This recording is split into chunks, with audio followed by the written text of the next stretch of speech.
Y estamos ya en contacto con Arnaldo Dubín de la Sociedad Argentina de Terapia Intensiva. Arnaldo, buenas tardes. Aquí Antonio y Daniela los saludamos. Buenas tardes, ¿cómo están? Bien, gracias por hablar con nosotros. A ver, las cifras de la ocupación, ¿no? En lo que es el AMBA sobre todo, que es lo que más preocupa, podríamos decir, habían sido alentadoras porque se habían agregado camas, había bajado el porcentaje, pero el porcentaje actual de ocupación en unidades de terapia intensiva es del 66,7%. ¿Esto preocupa, Arnaldo, ahora? Bueno, habría que ver si ese es el porcentaje real de ocupación. Es el que figura en el Porque, último parte, por eso yo me atrevo a está bien, citarlo. eh, es importante analizar cuál es el denominador. Sí. Sabemos cuántos pacientes hay internados en terapia intensiva, pero es difícil definir cuál es el número operativo de camas de terapia intensiva, porque el problema es que estamos discutiendo una cuestión equivocada. La cuestión no pasa por el número de camas, por el número de respiradores, sino por el personal encargado de atender a los pacientes críticos. Los enfermeros, los kinesiólogos y los médicos intensivistas. Y yo quiero decirle que el número de este personal ya era muy bajo antes de la pandemia y la pandemia está haciendo estragos. Está haciendo estragos por la sobrecarga física, psíquica y porque hay un montón de compañeros que están enfermos. Claro. Esto significa que el colapso no tiene que ver con el porcentaje de camas ocupadas, sino con el agotamiento del personal. Es decir, hoy queda un 30% de camas de terapia intensiva disponibles, pero el personal que está trabajando ya está sobrecargado, ya hoy. Mire, yo no comparto ese porcentaje. En un relevamiento hecho por la filial CABA de la Sociedad Argentina de Terapia Intensiva, hay menos de un 15% de camas libres en terapias intensivas de 32 hospitales públicos y privados. En información dada por la CICOP, durante el fin de semana, en la mayor parte de los grandes hospitales públicos del AMBA, la ocupación oscila entre el 85 y el 100%. Me parece que son datos más certeros estos, teniendo en cuenta que hay que tener, uno puede tener 150.000 camas de terapia intensiva. El tema es que no hay 150.000 enfermeras, 150.000 médicos terapeutas, no hay 150.000 kinesiólogos de terapia, o sea, hay que empezar de nuevo y esto lleva mucho tiempo. Sí, lleva mucho tiempo y los intensivistas no se pueden traer de China, no se pueden comprar. Además, yo creo que la visión real la tendríamos si fuéramos a la salida de cualquier hospital y habláramos con los médicos que estuvieron de guardia en las terapias intensivas. Vamos a ver si esta opinión refleja un 65, un 85 o un 100% de ocupación. Claro. ¿Y del resto del país tiene algún dato, Arnaldo? Porque se hablaba que en algunos lugares estaba muy complicado y muy colapsado el sistema. Es muy heterogéneo. Hay lugares donde el colapso es inminente o ya ha ocurrido. Por ejemplo, en General Roca hay prácticamente un 100% de ocupación. En Jujuy, que tiene un sistema sanitario muy, muy precario, ocurre algo parecido. Lo de Jujuy es paradigmático porque todo este tiempo los profesionales de la salud se han quejado notablemente de sus condiciones de trabajo y de la poca respuesta oficial que han tenido. Arnaldo, ¿y sabe usted si cuando se hizo este fortalecimiento del sistema sanitario en estos últimos meses, ya en medio de la pandemia, el refuerzo fue solo a nivel AMBA, sabiendo que la situación iba a ser más preocupante, ahora que menciona Jujuy, por ejemplo, o las provincias también tuvieron su incremento en lo que son las camas de terapia intensiva? No, yo creo que se ha trabajado intensamente en todo el país. Sí. Pero hay un recurso que no puede mejorarse, que es el humano. Sí, claro. No, Sí, no y el se puede agotamiento después de tanto tiempo también, ¿no? 140 días. Sí, es muchísimo. Insisto, nos estamos enfermando mucho. Pero aparte, Arnaldo, no se puede en un mes, 60 días, 140 días, revertir lo que no se hizo en 40 años. Por supuesto. Se puede, es imposible. Por supuesto. Por eso yo querría dejar un mensaje. Estamos entrando en una etapa muy, muy crítica de la enfermedad. los contagios están aumentando notablemente, la saturación de la terapia intensiva es cercana. Hasta el momento hemos tenido tasas de mortalidad y letalidad que son muy bajas, pese a que algunos profetas del odio, algunos jinetes del apocalipsis, de algunos medios, de algunos políticos tratan de decir que estamos peor que la mayoría de los países. No, nuestras tasas de mortalidad y letalidad son excelentes. Y esto ha sido posible porque el sistema fue capaz de responder a las demandas de la población. Todos los esfuerzos que se hicieron previamente con la cuarentena para evitar la rápida propagación, lo cual dio tiempo para ampliar el sistema, para fortalecer el sistema, fueron efectivas. Pero ahora estamos cerca de la saturación. Claro. Y la única forma de evitar esa saturación, que inevitablemente va a resultar en resultados muy lamentables, es incrementando el aislamiento. No hay otro camino. Tenemos que invocar la responsabilidad civil en estas cuestiones.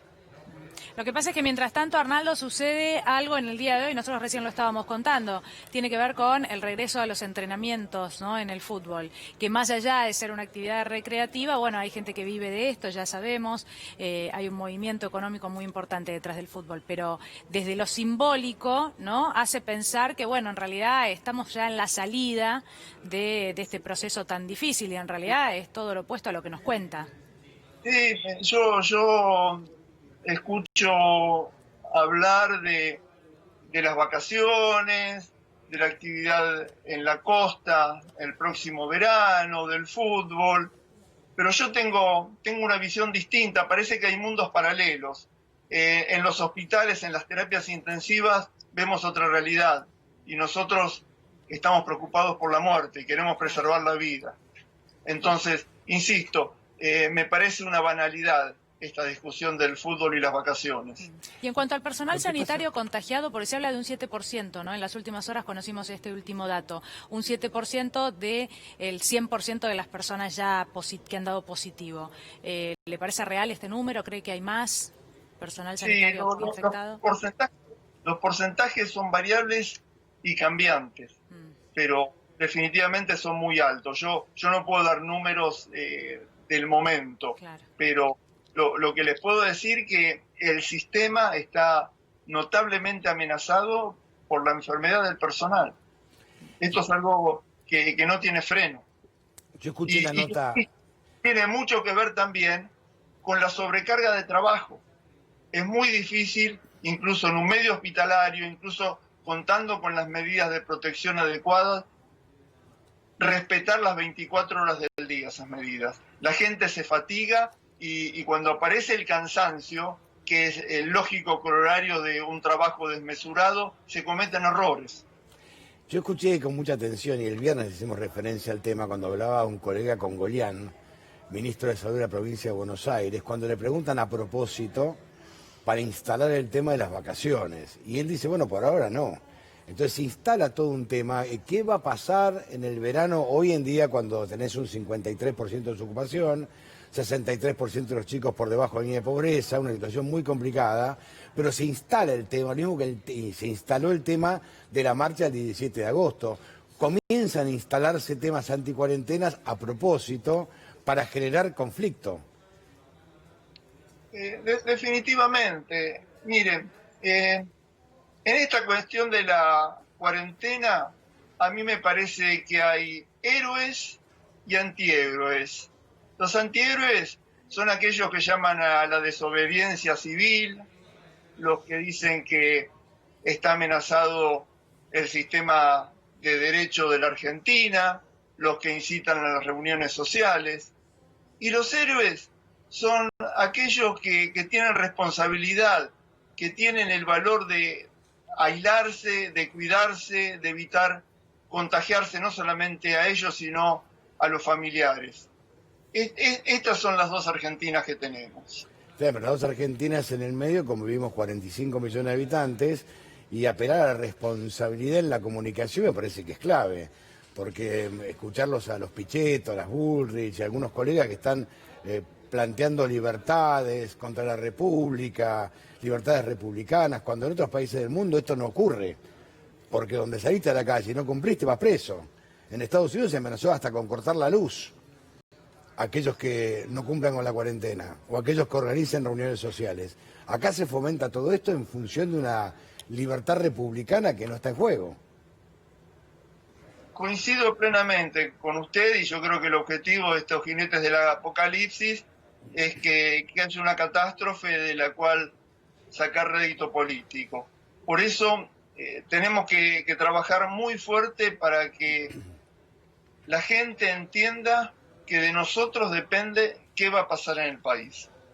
Y aparte también la gente tiene que entender, el ciudadano común tiene que entender que se pueden construir 1.500 camas, pero no hay personal. Y hay que entenderlo de una vez por todas que el personal lleva mucho tiempo formarlo, a los terapistas, médicos terapistas, enfermeras de terapia intensiva, lleva mucho tiempo formarlos. Hay que entenderlo, por más que crean, construimos 2.500 camas, no va, no sirve. Mire, un médico intensivista requiere una formación de 4 años. Bueno. Y lamentablemente tengo que decirle también que más de la mitad de las vacantes para residencia de terapia intensiva quedan libres. ¿Por qué? Los médicos no quieren hacer terapia intensiva. No ¿Por qué? ¿Por qué? Por la sobrecarga física, psíquica, la mala calidad de vida, la escasa remuneración. Claro. Es que además, punto, Arnaldo, ¿no? aquí ha pasado otra cosa, ¿no? Que es que ayer Rodrigo Quiroga hablaba de los números del porcentaje de personas contagiadas en la República Argentina, científico del CONICET. Yo voy a los números, Arnaldo, y le pido disculpas, pero nosotros, los que no conocemos del tema, o por lo menos yo, intento saber cuáles son los números que difunden los que sí saben, ¿no? Porque si no, ¿en base a qué estamos hablando? Y él hablaba de un 3% de la población contagiada. Lo que pasa es que también ya llevamos 144 días de aislamiento, entonces ahí hay una contradicción muy grande, que es que la gente ya está cansada, cree que esto ya está terminado y estamos empezando a salir, los jugadores de tenis piden volver a jugar, los profesores a dar clases, y la verdad es que recién hay un porcentaje muy pequeño de la población que ya ha transitado, que ya ha dado positivo, que ya se ha curado, y la verdad es que entonces ahí el discurso es como muy contradictorio, ¿no? Eso es lo que creo. Como usted decía antes, hay como dos realidades muy complejas y muy distintas. Pero yo insisto, estamos en la etapa más difícil. Arnaldo, nos espera un segundito, le pido disculpas, porque nos